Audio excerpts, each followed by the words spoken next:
കേരളത്തിൽ BJP അതിശക്തമായ കരുത്ത് കാണിക്കാൻ പോകുന്നത് ഒരുപക്ഷെ ആലപ്പുഴ ജില്ലയിലായിരിക്കും. ആരും അത്ര പ്രതീക്ഷ വയ്ക്കാതിരുന്ന, പാർട്ടി തന്നെ മാറ്റി നിർത്തിയിരുന്ന ഒരു ജില്ലയായിരുന്നു ആലപ്പുഴ.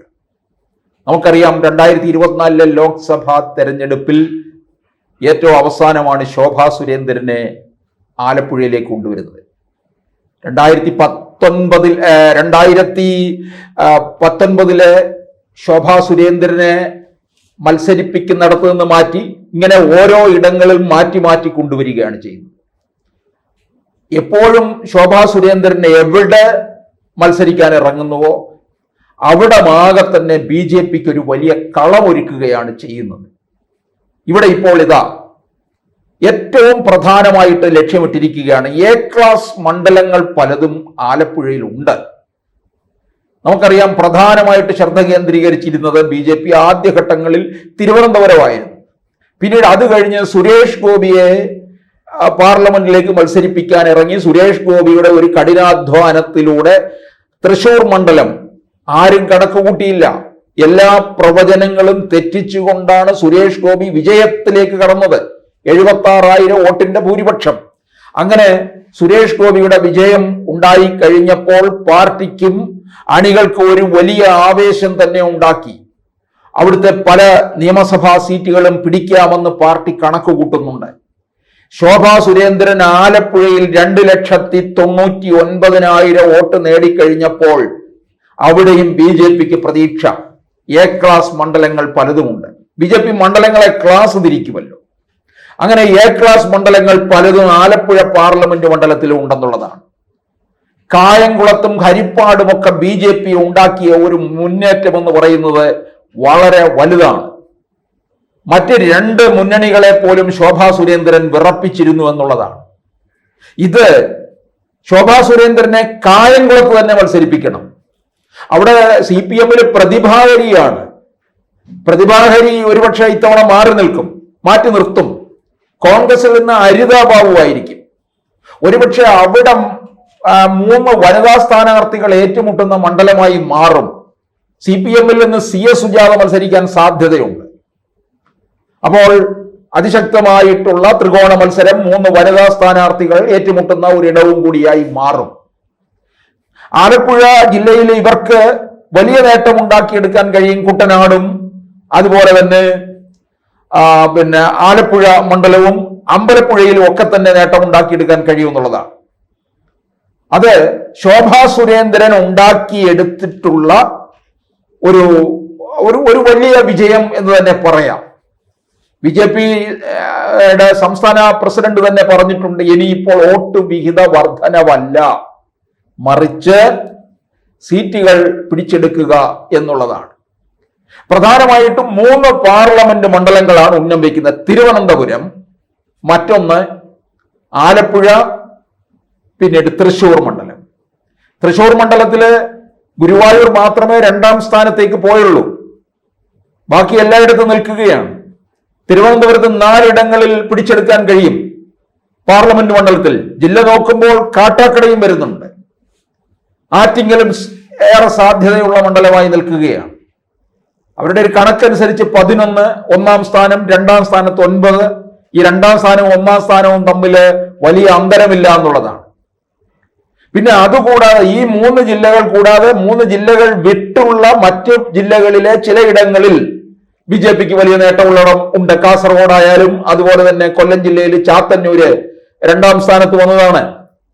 ഇനിയിപ്പോൾ അതിപ്രധാനമായിട്ട് ആലപ്പുഴയോട് അടുത്ത് നിൽക്കുന്ന തിരുവല്ല മണ്ഡലം ശ്രദ്ധ കേന്ദ്രീകരിക്കുന്നുണ്ട്. അവിടെ ഈ പറഞ്ഞതുപോലെ ഈ തൃശ്ശൂരിൽ സുരേഷ് ഗോപി ഇറങ്ങിയതുപോലെ ഇവിടുന്ന് അങ്ങോട്ട് ഇറക്കാതെ കേന്ദ്രത്തിൽ നിന്ന് ഇറക്കുന്ന ഒരാളാണ് അനൂപ് ആന്റണി. അമിത്ഷായും പ്രധാനമന്ത്രിയുമായിട്ടും ഒക്കെ വലിയ അടുത്ത ബന്ധം സ്ഥാപിക്കുകയും കേന്ദ്രത്തിലെ പല കാര്യങ്ങളുമായിട്ട് ബന്ധം സ്ഥാപിച്ച് നിൽക്കുന്ന ആളാണ് അനൂപ് ആന്റണി. ഛത്തീസ്ഗഡിലെ പ്രശ്നം നടന്നപ്പോൾ അവിടെ ഓടിയെത്തിയത് BJPയിലെ ഒരു ക്രൈസ്തവ മുഖവും കൂടിയാണ് അനൂപ് ആന്റണി. അനൂപ് ആന്റണിയെ തിരുവല്ലയിൽ നിർത്തി മത്സരിപ്പിക്കാനാണ് പാർട്ടി തീർച്ചപ്പെടുത്തിയിരിക്കുന്നത്. അത് പിടിച്ചെടുക്കുക എന്നുള്ളതാണ്. മാത്യു ടി തോമസ് ആണ് അവിടെ CPM-ന്റെ LDF-ന്റെ ഇപ്പോഴത്തെ MLA. പിന്നെ മാത്യു ടി തോമസിനെ ജനപിന്തുണ നഷ്ടപ്പെട്ടു എന്നൊക്കെയുള്ള വർത്തമാനം നിൽക്കുന്ന സാഹചര്യത്തില് കോൺഗ്രസിനെ അവിടെ അപ്രസക്തമാക്കിക്കൊണ്ട് മർത്തോമാ സഭയുടെ ആസ്ഥാനം നിൽക്കുന്ന തിരുവല്ല BJP പിടിച്ചെടുത്തു കഴിഞ്ഞാൽ അത് വലിയ ഒരു വിജയമായിരിക്കും. ക്രൈസ്തവ മേഖലകളുള്ള ഏരിയയാണ് തിരുവല്ല. ഈ ആലപ്പുഴ ജില്ലയിലെ ഈഴവ വോട്ടുകൾ ധാരാളമുണ്ട്. ഈ ഈഴവ വോട്ടുകളിൽ കണ്ണുനട്ടുകൊണ്ടാണ് CPM ശബരിമലയിലും വള്ളിക്കാവിലും ഗുരുവായൂരിലും രാജരാജേശ്വര ക്ഷേത്രത്തിലും ആറ്റുകാലിലും ഒക്കെ സാഷ്ടാംഗം നമസ്കരിക്കുകയും നമസ്കരിക്കാൻ തയ്യാറെടുത്തു നിൽക്കുകയും ചെയ്യുന്നത്. അങ്ങനെ ഹിന്ദുക്കളോടുള്ള ഒരു വലിയ പ്രീണനം നടത്തിക്കൊണ്ട് ഞങ്ങൾ വിശ്വാസികൾക്കൊപ്പമാണ്, വിശ്വാസികളെ നെഞ്ചേറ്റി ലാളിക്കുന്നവരാണ്, ഞങ്ങൾ ആചാരലംഘനം നടത്തുന്നവരല്ല, ശബരിമലയിൽ ഞങ്ങൾ യുവതികളെ കൊണ്ടുപോകില്ല, ശബരിമലയ്ക്ക് ഞങ്ങൾ സഖാക്കന്മാർ നെയ്ത്തേങ്ങയുമായിട്ട് എത്തിക്കൊള്ളാം എന്നൊക്കെ ഇവർ പറയുകയാണ്, ഉച്ചത്തിൽ ഘോഷിക്കുകയാണ് പാർട്ടി സെക്രട്ടറി തന്നെ MV ഗോവിന്ദൻ. അപ്പൊ ഇതൊക്കെ എന്തിനു വേണ്ടി മാത്രമാണ്? വോട്ട് നേടുന്നതിന് വേണ്ടി. ശബരിമലയിൽ യുവതികളെ പ്രവേശിച്ച സമയത്ത് എന്തായിരുന്നു പറഞ്ഞത്? 4 വോട്ടിനും 2 സീറ്റിനും വേണ്ടി നിലപാട് മാറ്റുന്നവരല്ല ഞങ്ങൾ എന്ന് പറഞ്ഞുകൊണ്ടാണ് ലക്ഷക്കണക്കിന് ഭക്തരെ തെരുവിൽ വലിച്ചിഴച്ചത്. ഇപ്പോൾ എന്താണ്? അവരുടെ അടുക്കൽ തന്നെ ആ ഭക്തരോട് മാപ്പ് ചോദിക്കുകയാണ്. അവിടെ പിണറായി വിജയൻ വിശദീകരിച്ചുള്ള തത്വമസിയുടെ പൊരുൾ എന്താണ്? നീ എന്താണോ അന്വേഷിക്കുന്നത് അത് നീ ആകുന്നു എന്നുള്ളത്. അതെ, നീ ആരുടെ അടുക്കലാണോ മാപ്പ് ചോദിക്കുന്നത് അത് ജനങ്ങളുടെ അടുക്കലാണ്. ഭഗവാനും ഭക്തനും ഒന്നാകുന്ന ഇടമാണ് സന്നിധാനം എന്ന് പറയുന്നത്. ആ പൊരുൾ ഇവർക്കറിയില്ല. ശബരിമലയെ എങ്ങനെ ചൂഷണം ചെയ്യാം?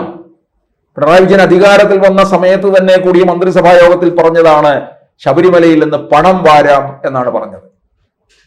ശബരിമലയെ ഏത് രൂപത്തിൽ ഇല്ലാതാക്കാം, തകർക്കാം എന്നുള്ളതും പലരും ആലോചിച്ചിട്ടുള്ള കാര്യമാണ്. പക്ഷെ ഇതിനെല്ലാം അതിജീവിച്ച് ശബരിമല പോയി. ശബരിമല കേരള രാഷ്ട്രീയത്തിലെ ഒരു സജീവ വിഷയമാകും, ചർച്ച ചെയ്യപ്പെടും.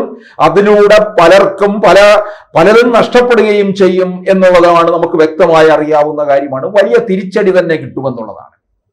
അപ്പൊ ആലപ്പുഴയിലേക്ക് തിരിച്ചു വന്നു കഴിഞ്ഞാൽ, ആലപ്പുഴയിൽ നമുക്കറിയാം മുമ്പ് പാർലമെന്റ് സീറ്റിൽ മത്സരിച്ച ഡോക്ടർ KS രാധാകൃഷ്ണൻ 1,87,000-ലധികം വോട്ട് നേടിയിടത്താണ് ശോഭാ സുരേന്ദ്രൻ വരുമ്പോൾ അത് 2,99,000 എത്തുന്നത്. ഇപ്പൊ ആലപ്പുഴയ്ക്ക് പ്രത്യേക പരിഗണന നൽകുന്നുണ്ട്. സുരേഷ് ഗോപി പറയുന്നത് എയിംസ് ആലപ്പുഴയിൽ വരും എന്നാണ്. ആലപ്പുഴയ്ക്ക് ഇല്ലെങ്കിൽ തൃശ്ശൂരില്. ഇനി ഇടതുപക്ഷ ലോബികളെല്ലാം കൂടി നോക്കുന്നുണ്ട് എങ്ങോട്ടേക്ക് കൊണ്ടുപോകാൻ, കിനാലൂരിലേക്ക്, കോഴിക്കോട്. പക്ഷേ ആലപ്പുഴയ്ക്ക് ഇതുപോലെ പ്രത്യേക പരിഗണനകൾ, അത് തദ്ദേശ നിയമസഭാ തെരഞ്ഞെടുപ്പുകളിൽ അത് പ്രയോജനപ്പെടുത്തുക എന്നുള്ളത് കണ്ടുകൊണ്ട് തന്നെയാണ് ഇക്കാര്യത്തിൽ സുരേഷ് ഗോപി ആലപ്പുഴയ്ക്ക് വേണ്ടി എയിംസുമായിട്ട് രംഗത്തിറങ്ങിയിരിക്കുന്നത്. അതുപോലെ നിരവധി പദ്ധതികള്, കാർഷിക പദ്ധതികള്, കുട്ടനാട് പദ്ധതികള് ഒക്കെ മുമ്പോട്ട് വയ്ക്കുന്നുണ്ട്. ഇതൊക്കെ അധികം വൈകാതെ തന്നെ ആലപ്പുഴക്കാർക്ക് ആലപ്പുഴയുടെ കാര്യത്തിൽ ഒരു പ്രഖ്യാപനം ഉണ്ടാകും എന്ന് തന്നെ പ്രതീക്ഷിക്കാം. ആലപ്പുഴ അങ്ങനെ BJPയുടെ കൈകളിലേക്ക് പോകുന്നതാണ് നമുക്കിനി കാണാൻ കഴിയുക.